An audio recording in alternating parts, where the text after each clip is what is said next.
Hello mga ka-KJ, it's me again, Madam KJ.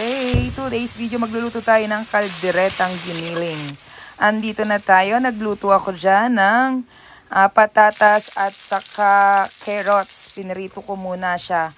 Then, nung medyo luto-luto na siya, ay inalis ko na at nilagay ko na ang bawang, sibuyas at aking ginisa. At nilagay ko na rin yung giniling natin. Diba? 1 kilo yan. Tapos naglagay rin ako doon ng paminta, ng asin, at ating minekos-mekos para masarap. Diba, Tito? At ayun ang ating pangmalakasang toyo. Ang toyo ng Japan kang Kikkoman. Diba? Sana all Kikkoman. At syempre may kailangan meron siyang kapartner na si Leia. Si Kiko at si Leia ang mag-asawa pagdating sa kaldereta. Zarap na. At ayan, akin ng minekos-mekos at inilagay na ang gulay na kaunting luto. At naglagay din ako dyan ng lara at green olives at saka siling pula para naman medyo may hot and spicy. Parang yung nagsasalita, wala man lang ganon. Diba? Ayan. At syempre, dahil tayo ay mama, kailangan natin maglagay ng Mamasitas Caldereta para mas madali, mas pinabilis, at mas pinasarap. Diba naman? Mamasitas. Baka naman. At maglagay tayo dyan ng 1 tasang tubig. At talagang inunti-unti ko pa. Sabi ko baka mapasobra. Pero sakto lang pala.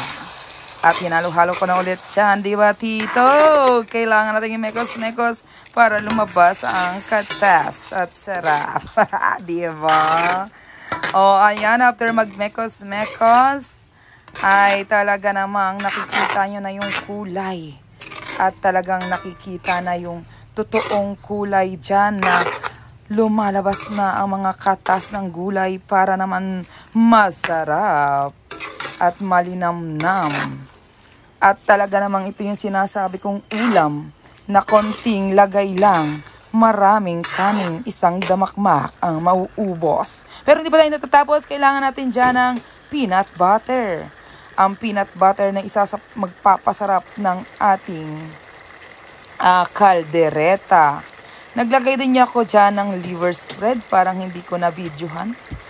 At talaga namang for special talaga yung ating giniling. Hindi ako nagana ng buto-buto. Actually, masarap talaga ang kalderetang buto-buto. Kaya nga lang ay tipidness tayo ngayon at mas marami ang kailangan natin. Kasi pag buto-buto, mabilis lang talaga. Yung 1 kilong buto-buto mo kasi ay mabilis lang talaga yung maubos.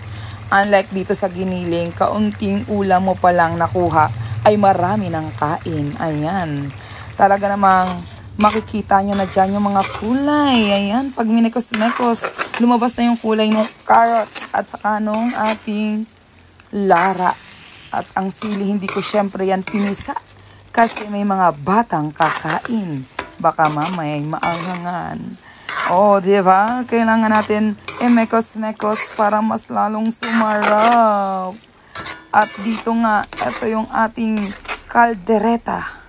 Na talaga namang sinabi ko sa inyo, pag ginaya nyo ang ganyang luto, ay magsabi kayo sa akin pag hindi masarap.